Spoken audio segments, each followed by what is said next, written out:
The Titan's Wrench was not the sort of place anyone expected royalty, human or otherwise, to show up.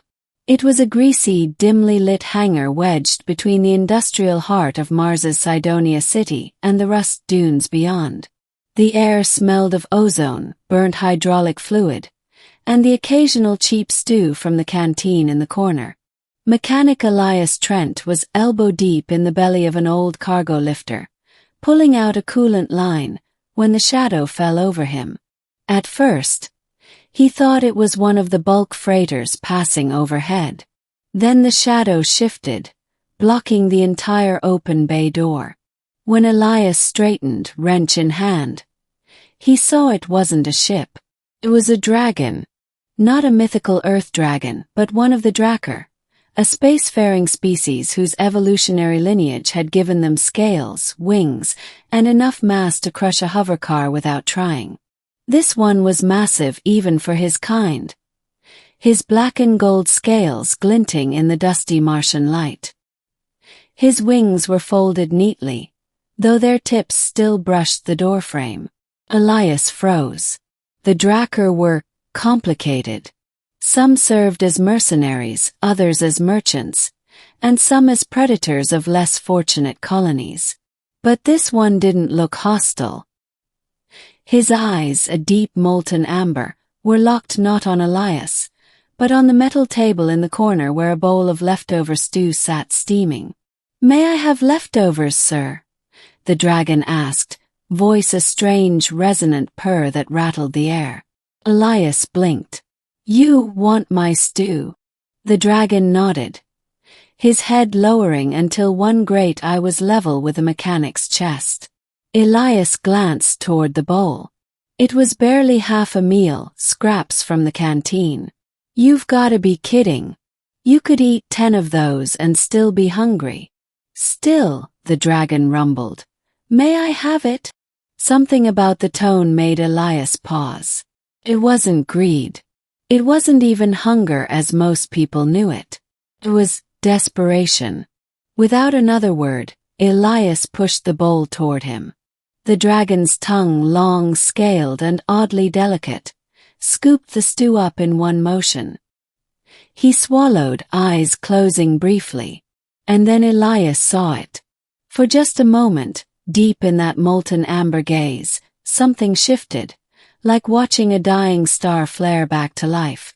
The iris glimmered with a faint, unnatural light, lines of alien circuitry dancing in its depths. Middle. The broken warrior.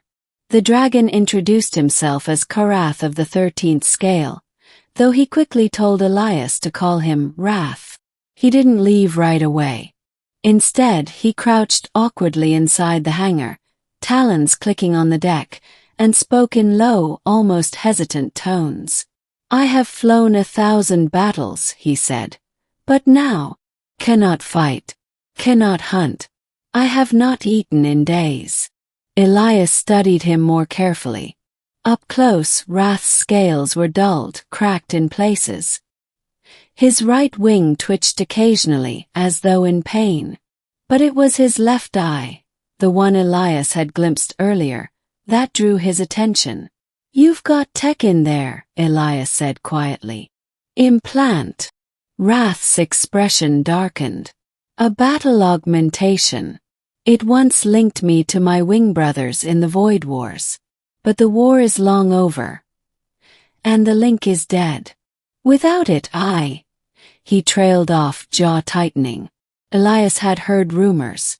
Some species bonded so deeply through neural combat links that losing them was like tearing out part of the soul. Many never recovered. "So you're adrift," Elias murmured. Wrath gave the smallest nod. "And my kind do not heal alone." Elias rubbed the back of his neck. He was no medic, no xenobiologist, just a grease-stained mechanic who knew engines better than people. But there was something in Wrath's voice that hit him like a hammer. The dragon wasn't just hungry for food. He was starving for connection. "Look," Elias said, "I can't fix whatever happened out there, but I can fix tech. And I might be able to figure out what's wrong with that implant. Wrath tilted his head, watching him. Why would you help me? Elias shrugged. Because someone's gotta. And you did ask nicely about the stew. They got to work that night. Elias climbed onto a maintenance gantry so he could reach Wrath's head without craning his neck. Up close, the implant was a marvel, seamlessly embedded in the dragon's natural eye, its circuitry woven into the organic iris like veins of gold. But it was damaged. Microfractures laced through the lens, and faint static danced across the optical surface. This thing's old, Elias muttered, pulling out his precision tools. And you've got, 3 different alien alloys fused into your skull? Wrath huffed. The 13th scale fought in many systems. Each repair, different hands. Elias worked for hours, cleaning debris, reconnecting severed filaments, and patching damaged nanofiber channels. The more he worked, the more he realized something. This wasn't just an eye. It was a link node, a neural transceiver designed to share real-time thought, emotion, and sensory data with others on the same network. When he finally powered it up, Wrath flinched as a faint hum filled the air. You should see if, Elias began, but stopped as the dragon's entire posture shifted. Wrath's eyes widened, then softened in a way that made Elias's chest ache. I feel them, Wrath whispered. Not fully, but echoes. Memories. The warmth of the flight. The scent of homeworld skies.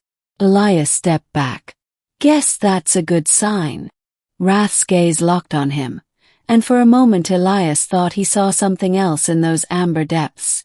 A thread of raw gratitude so intense it almost hurt to look at. You've given me more than repair, the dragon said softly. You've given me a piece of myself. Rising trouble. The ones who want him gone. The next few days, Wrath stayed close to the hangar.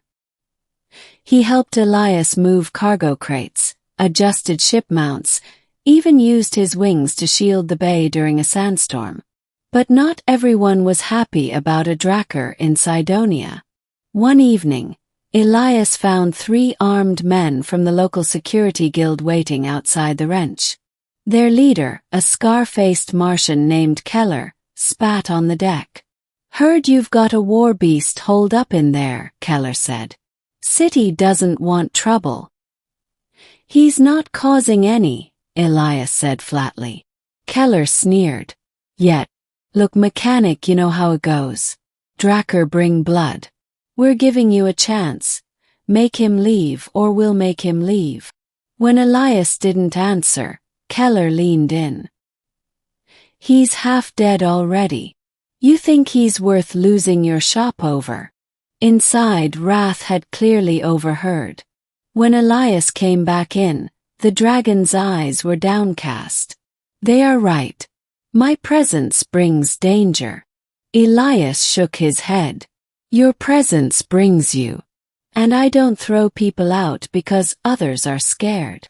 That night, Elias couldn't sleep. He knew Keller's kind. If they couldn't intimidate him, they'd attack Wrath directly. And Wrath, weakened as he was, might not survive. The confrontation, and the miracle. The attack came at dawn. Elias was just opening the hangar doors when Keller's men stormed in with shock rifles. Wrath moved instantly, placing himself between them and Elias.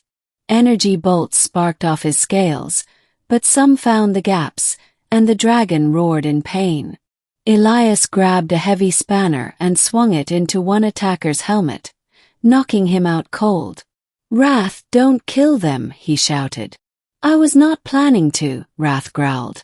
But then Keller stepped forward with a compact plasma lance, aiming straight for Wrath's head. Instinct took over. Elias threw himself in front of the dragon. And suddenly everything stopped.